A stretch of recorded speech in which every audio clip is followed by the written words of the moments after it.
আর ভাই, আজকে যে গল্পটা বলবো এটা শুধু একটা গল্প না, এটা দুনিয়ার ইতিহাস বদলে দেওয়ার রাত। রাসূলুল্লাহ সাল্লাল্লাহু আলাইহি ওয়াসাল্লাম প্রায় ১২ বছর মক্কায় ইসলামের দাওয়াত দিলেন, কিন্তু এত বছরেও খুব কম মানুষ ইসলাম গ্রহণ করল।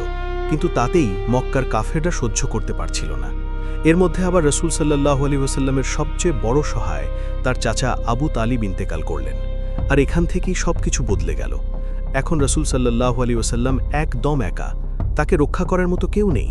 তখন মক্কার বড় বড় নেতারা একসাথে বসে একটা ভয়ঙ্কর প্ল্যান করল। তারা ঠিক করল এবার একেবারে শেষ করে দিতে হবে, রাসূল সাল্লাল্লাহু আলাইহি ওয়াসাল্লামকে শহীদ করার প্ল্যান। কিন্তু একটা সমস্যা ছিল, যদি একটা গোত্র এই কাজ করে তাহলে বানু হাশিম প্রতিশোধ নেবে। তাই আবু জাহেল একটা শয়তানি প্ল্যান করল, সব গোত্র থেকে একজন করে যুবক নিয়ে সবাই মিলে একসাথে হামলা করবে। তারপর কি হলো জানো ভাই?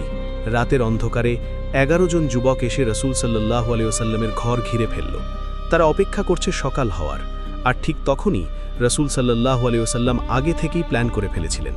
তিনি হযরত আবু বকর রাদিয়াল্লাহু আনহুকে নিয়ে চুপচাপ মক্কা ছেড়ে বের হয়ে গেলেন, আর নিজের জায়গায় শুইয়ে দিলেন হযরত আলী রাদিয়াল্লাহু আনহুকে। সকাল হতেই তারা ঘরে ঢুকে দেখে রাসূল সাল্লাল্লাহু আলাইহি ওয়াসাল্লাম নেই, শুধু আলী রাদিয়াল্লাহু আনহু ঘুমাচ্ছে। তখন তাদের মাথা একদম ঘুরে গেল। কিন্তু এখানেই শেষ না ভাই, রাসূল সাল্লাল্লাহু আলাইহি ওয়াসাল্লাম মদিনার দিকে না গিয়ে উল্টো দিকে দক্ষিণে চলে গেলেন, আর গিয়ে লুকালেন একটা গুহায়। কিন্তু ভাই, শত্রুরা খোঁজ করতে করতে ওই গুহার একদম কাছে পৌঁছে গেল। এখন কি হবে? ধরা পড়ে যাবে নাকি বেঁচে যাবেন?